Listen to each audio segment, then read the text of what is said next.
I'm Richard Saxton with the Business of Golf from the PGA Show in Las Vegas, and we're talking to Ely Callaway. And I have to ask you about yourself. You've had so many success stories from the wine business to the golf business. How do you look back and figure out why you've done so well? Well, I attribute, let's say, 80% of it to luck and pretty hard work.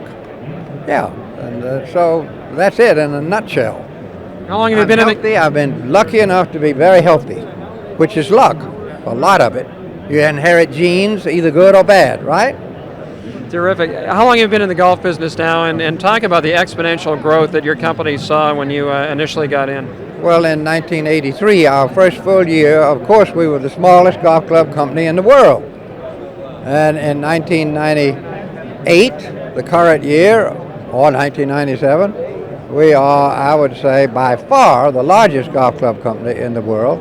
And in the United States, our dollar volume this first 6 months of this year at $410 million was probably larger than our next four competitors combined.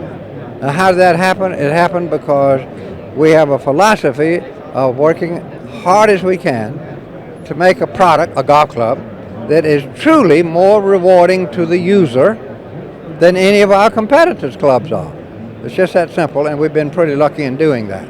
So you're looking for the weekend golfer to get enjoyment out of the game, the player that does not play often, not the professional, but the recreational golfer? Our golf clubs at Callaway are designed to please and reward and satisfy the average golfer around the world. It just happens that that same design is also very pleasing to a large part of the professional golf world around the world, and that makes us very happy. But our main purpose is to please the average golfer. Let me ask you about the acquisitions. You brought Roger Cleveland in, who had his own company. You brought Chuck Yash in to work on golf balls. It used to be a TaylorMade. Odyssey. I mean, you're expanding. Yeah, well, we hire the best talent that we can think of and identify and find. And we find quite a bit for them to do. And so that's an indication of our confidence in the growth potential for the company. And here's another good example. The new irons have been out only a year. This is now the largest selling iron in the world. I think, certainly in the United States, it's the Big Bertha X12. And it's expensive.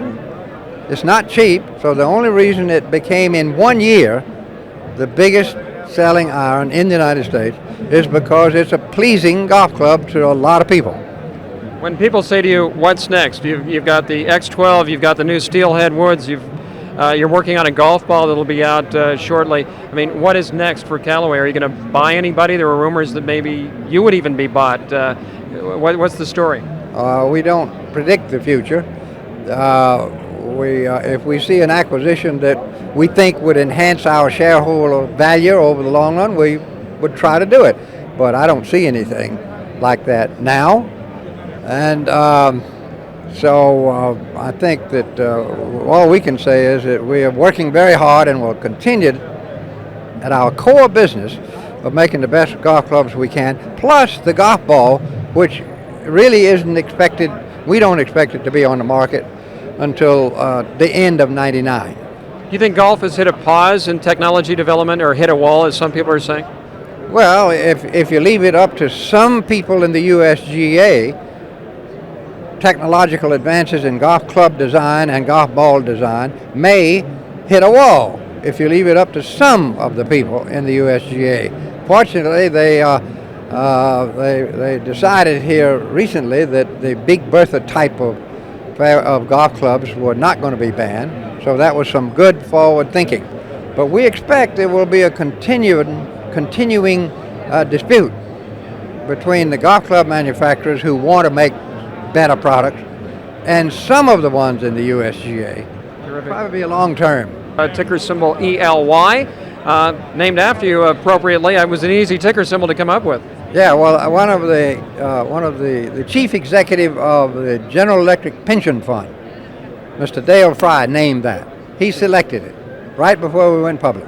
That's terrific, and you've been trading for a number of years now on the New York Stock Exchange, and I know a lot of our viewers own your stock, and should they hold on to it?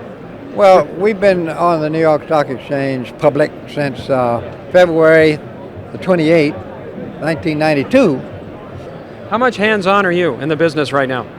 Well, in the opinion of some people in the company, I may be too much hands-on, and with the opinion of a few of them, I may be not quite enough. So, but I have an active interest in being of help to the excellent management team we've got wherever I can.